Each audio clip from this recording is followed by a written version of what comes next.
9 लोकांना एकत्रित करून आम्हाला डांबून ठेवून दानवेंनी 8-10 दिवस फिरवलं आणि त्यांनी आमचा परस्पर सौदा केला।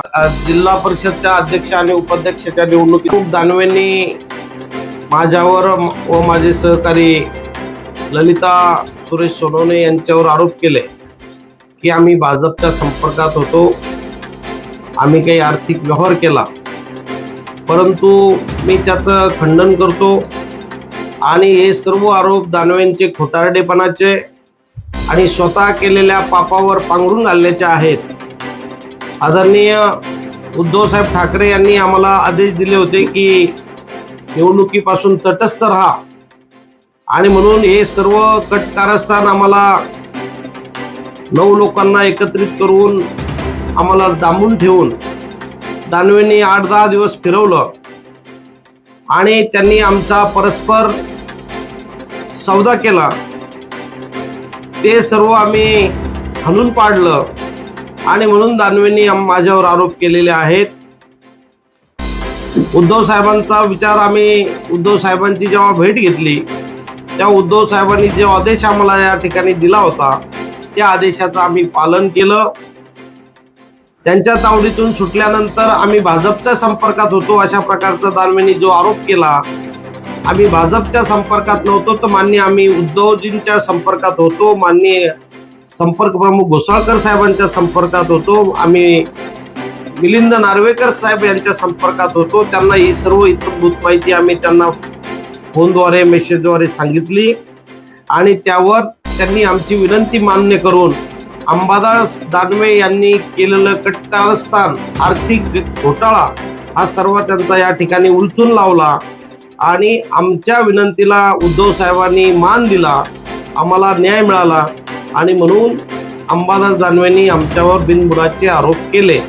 याचा खुलासा करण्यासाठी मी आज खास पत्रकार परिषदेचं आयोजन केलेलं होतं आहे। आपल्या सर्वांना पाडव्याच्या शुभेच्छा। तुम्हाला फिरवला आणि तुमचा परस्पर सौदा केला, परस्पर सौदा केला याचा अर्थ काय? परस्पर सौदा केला याचा अर्थ आम्हाला कोणालाही विश्वासात न घेता परस्पर आमच्या सदस्यांची सौदेबाजी त्यांनी केली जी की उद्धव साहेबांना अभिप्रेत नव्हती। काय त्या सौद्याची रक्कम काय?